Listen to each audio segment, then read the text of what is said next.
ಏರ್ಪೋರ್ಟಿಂದ ಆಚೆ ಬಂದೆ, ಬಸ್ಗೋಸ್ಕರ ವೆಯ್ಟ್ ಮಾಡ್ತಾ ಇದ್ದೀನಿ. ನಾನು ಲೋ ಬಜೆಟ್ ಟ್ರಿಪ್ನ ಎಷ್ಟು ಚೆನ್ನಾಗಿ ಮಾಡ್ಕೊತೀನಿ ಅಂತಂದರೆ, ಇಂಟರ್ನೆಟ್ ಇಲ್ಲ, ಸಿಮ್ ಇಲ್ಲ. ಇವಾಗ ಅಲ್ಲಿ ಏರ್ಪೋರ್ಟಲ್ಲಿ ಯಾರ ಹತ್ರ ನಾನು ಗೂಗಲ್ ಮಾಡಿಸ್ಬಿಟ್ಟು ಅದನ್ನ ಬಸ್ ಎಲ್ಲಿಗೆ ಸಿಗುತ್ತೆ ಅಂತ ಅಂದ್ಬಿಟ್ಟು ನಾನು ಇದು ತೊಗೊಂಡೆ. ಕಡಿಮೆ ಆಗುತ್ತೆ. ನಾನು ಒಂದೇ ಸಲ ಟ್ಯಾಕ್ಸಿಲೆಲ್ಲ ಹೋಗ್ತೀನಿ ಅಂತ ಅಂದರೆ ಇನ್ನೂ ಜಾಸ್ತಿ ಆಗಿಬಿಡುತ್ತೆ. ಅದಕ್ಕೆ ನಾನು ಕಡಿಮೆ ಬಜೆಟ್ ಮಾಡ್ಕೊಳ್ಳೋಣ ಅಂತ ಅಂದ್ಬಿಟ್ಟು ಕಾರ್ಡ್ ತೊಗೊಂಡು ಬಸ್ಸಲ್ಲೇ ಹೋಗ್ತಾ ಇದ್ದೀನಿ. ಮತ್ತು ಟ್ರಿಪ್ ಮಾಡಿದಂಗೂ ಆಗುತ್ತೆ ನನಗೆ. ಅಂದರೆ ಲೋಕಲಲ್ಲಿ ಟ್ರಿಪ್ ಮಾಡೋದು ಕಾರಲ್ಲಿ ಹೋಗೋದಕ್ಕಿಂತ ಚೆನ್ನಾಗಿ ಅನಿಸುತ್ತೆ ನನಗೋಸ್ಕರ. ಅಬುದುಬೈಲಿ ಈಗ ಸ್ಟಾರ್ಟ್ ಆಯಿತು ನನ್ನ ಟ್ರಿಪ್ಪು.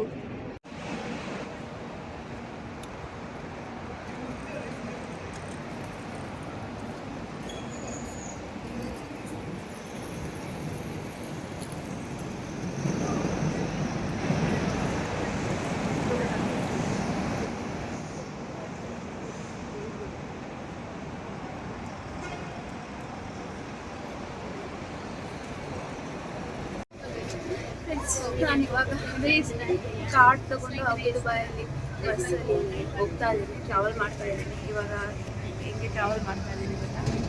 ಈ ಕಾರ್ಡ್ನ ಅಲ್ಲಿ ಟ್ಯಾಪ್ ಮಾಡಿದ್ರೆ ಸಾಕು, ಹೋಗುತ್ತೆ. ಸೊ ಏರ್ಪೋರ್ಟಿಂದ ಡೈರೆಕ್ಟಾಗಿ ಬಸ್ ತಗೊಂಡಿದ್ದೀನಿ ಅಬುದುಬೈ ದುಬೈ.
ನಾನು ಬಸ್ಸಲ್ಲಿ ಬಂದ್ಬಿಟ್ಟು ಕ್ಯಾಬಲ್ಲಿ ಬರಬೇಕಾಗುತ್ತೆ ಅಂತ ಅಂದ್ಬಿಟ್ಟು ಲಗೇಜ್ ಇಟ್ಕೊಂಡು ಹೋಟೆಲ್ ಗಂಟ ವಾಕ್ ಮಾಡಿಕೊಂಡೇ ಬಂದ್ಬಿಟ್ಟೆ.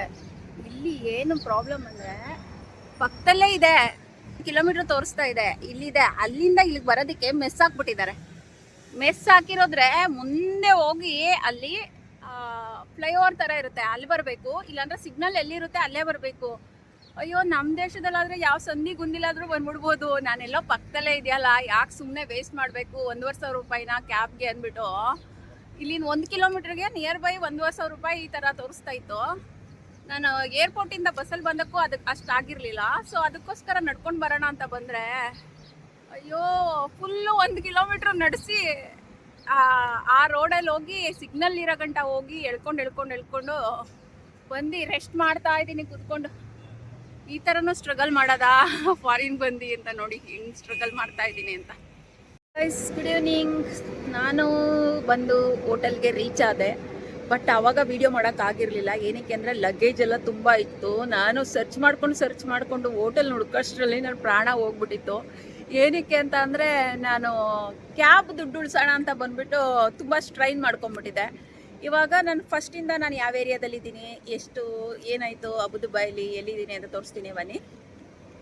ಈಗ ನೋಡಿ, ಇದೆ ಅಬುದುಬೈ. ಈಗ ಆಲ್ರೆಡಿ ನಾನಿರೋ ಬಂದು ಐಸ್ಲ್ಯಾಂಡ್ ಅಂತ ಅನ್ನೋದು ನಿಯರ್ ಬೈ ಈ ಏರಿಯಾದಲ್ಲಿದ್ದೀನಿ. ಸೊ ನೋಡಿ,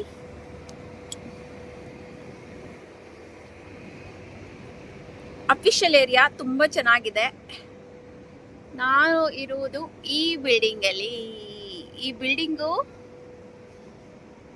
ಹೇಗಂದರೆ, ಇಲ್ಲಿ ಹೋಟೆಲ್ ಅಂತ ತೋರಿಸೋದೇ ಇಲ್ಲ, ಆನ್ಲೈನಲ್ಲಿ ಮಾತ್ರ ಬುಕ್ ಮಾಡ್ಕೊಂಡಿದ್ದಾರೆ. ಅದು ಒಂದು ದಿನಕ್ಕೆ 3,000 ಸಮಥಿಂಗ್ ಇರುತ್ತೆ. 3 ದಿನ ನಾನು ಸ್ಟೇ ಮಾಡಿರೋದು.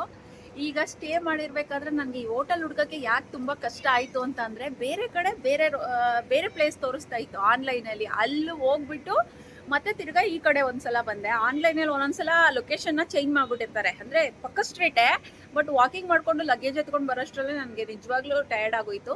ಇವಾಗ ನಾನು ನಮ್ಮ ಹೋಟೆಲ್ ಎಂಟ್ರೆನ್ಸ್ ಹೇಗಿದೆ ಹೇಳ್ತೀನಿ ಬನ್ನಿ. ಇದೆ ಹೋಟೆಲ್ ಎಂಟ್ರೆನ್ಸ್. ಹೋಟೆಲ್ ಒಳಗಡೆ ಹೋದರೆ ಅಲ್ಲಿಂದ ಹೋಗಿ ಅವರು ನಮಗೆ ಆನ್ಲೈನಲ್ಲಿ ಬುಕ್ ಮಾಡ್ಕೊಂಡಿರೋದ್ರಿಂದ ಕಾಲ್ ಮಾಡಿದ್ರೆ ಮಾತ್ರ ಗೊತ್ತಾಗುತ್ತೆ. ಆ ಸರ್ವಿಸ್ ಅಪಾರ್ಟ್ಮೆಂಟ್ ಥರ ಇಟ್ಕೊಂಡಿದ್ದಾರೆ ಇಲ್ಲಿ ನೋಡಿ. ಇದು ಸರ್ವಿಸ್ ಅಪಾರ್ಟ್ಮೆಂಟ್ ಥರ ಇಲ್ಲಿ ಗೊತ್ತಾಗುತ್ತೆ. ಅಲ್ಲಿ ಗೊತ್ತಾದ್ಮೇಲೆ ನಾವು ಲಿಫ್ಟ್ ತೊಗೋಬೇಕು.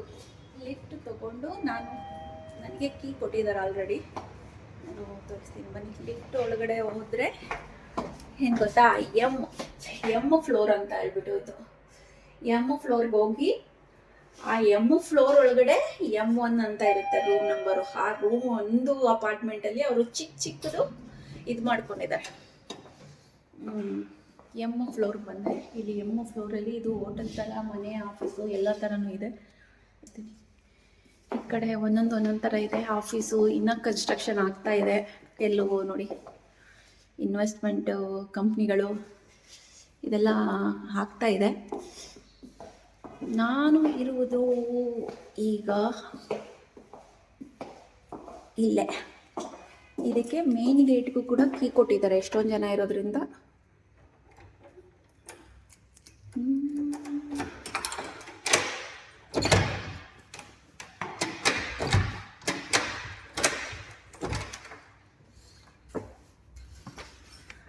ಇದೆ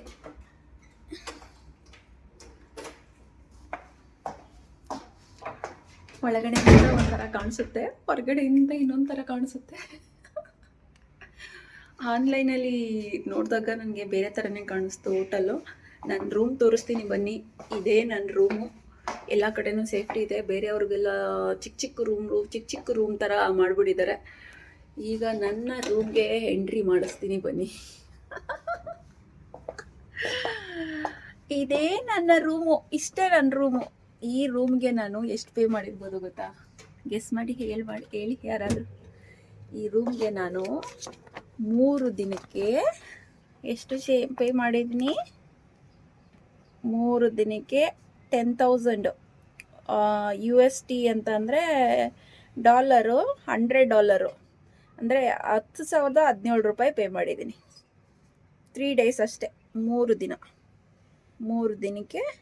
ಆದರೆ ಇವಾಗ ನೋಡಿ, ನನಗೆ 3 ದಿನವೂ ಇಲ್ಲಿ ಇರೋಕ್ಕಾಗಲ್ಲ. ಯಾಕೆಂತಂದರೆ ನಾನು ಟ್ರಾವೆಲ್ ಬಂದಿರೋದ್ರಿಂದ 3 ದಿನವೂ ರೂಮ್ ಒಳಗಡೆ ಇದ್ರೆ ಏನು ಮಾಡೋಕ್ಕಾಗಲ್ಲ. ಜಸ್ಟ್ ವೈಫೈ ಯೂಸ್ ಮಾಡಿಕೊಂಡು ಒಂದು ಸ್ವಲ್ಪ ಬಂದು ರೆಸ್ಟ್ ಮಾಡಿಕೊಂಡು ಲಗೇಜ್ ಇಟ್ಕೊಂಡು ಹೊರಗಡೆ ಸುತ್ತಾಡೋದಕ್ಕೆ. ಇಷ್ಟು ಚಿಕ್ಕ ರೂಮ್ಗೆ 3,000 ರೂಪಾಯಿ ಒಂದು ದಿನ. ನಮ್ಮೂರಲ್ಲಾದರೆ ಒಂದು ತಿಂಗಳು ಪೂರ್ತಿ ಇದು ಬರುತ್ತೆ. ಆದರೆ ಬೇರೆ ಹೋಟೆಲ್ಗಳಲ್ಲಿ ಹೋದರೆ 12,000, 13,000, 35,000 ರೂಪಾಯಿ ಇತ್ತು. ನಾನು ನೋಡಿದೆ. ಬಟ್ ಇದು ನನಗೆ ರೀಸನಬಲ್ ನಾನು ಒಬ್ಬಳೇ ಇರೋದಕ್ಕಲ್ವಾ, ಏನೂ ಪ್ರಾಬ್ಲಮ್ ಇಲ್ಲ. ಅದು ವಿತೌಟ್ ಬ್ರೇಕ್ಫಾಸ್ಟ್ ಏನು ಕೊಡಲ್ಲ ಇಲ್ಲಿ. ನಾವೇ ಊಟ ತಿಂಡಿ ಎಲ್ಲ ಹೊರಗಡೆ ತಗೋಬೇಕು. ಓನ್ಲಿ ಸ್ಟೇ ಮಾಡೋದು, ಮತ್ತು ವೈಫೈ ಕೊಡ್ತಾರೆ, ಮತ್ತು ಒಂದು ಬಾತ್ರೂಮ್ ಇದೆ, ಒಂದು ಸ್ನಾನದ ಮನೆ ಇದೆ, ರೆಸ್ಟ್ ರೂಮು ಬಾತ್ರೂಮ್ ಇದೆ, ಸ್ನಾನ ಮಾಡ್ಕೋಬೋದು, ಟಾಯ್ಲೆಟ್ ಎಲ್ಲ ಯೂಸ್ ಮಾಡ್ಕೋಬೋದು. ಸೊ ಈಗಿರೋ ಅಬುದುಬಾಯ್ ನನ್ನ ಹೋಟೆಲ್ಲು ಹೇಗಿತ್ತು ಅಂತ ಅಂದ್ಬಿಟ್ಟು ಕಾಮೆಂಟ್ ಮಾಡಿ ತಿಳಿಸಿ. ಸಾಯಂಕಾಲ ಕೂಡ ನಾನು ಹೊಸ ಪ್ಲೇಸ್ಗೆ ಹೋಗ್ತಾ ಇದ್ದೀನಿ. ಬಾಯ್, ಸಿ ಯು. ಹೀಗೆ ನನ್ನ ಎಲ್ಲ ಅಪ್ಡೇಟ್ಗಳಿಗೋಸ್ಕರ ಪ್ಲೀಸ್ ನನ್ನ ಲೈಕ್ ಮಾಡಿ, ಸಬ್ಸ್ಕ್ರೈಬ್ ಮಾಡಿ, ಶೇರ್ ಮಾಡಿ.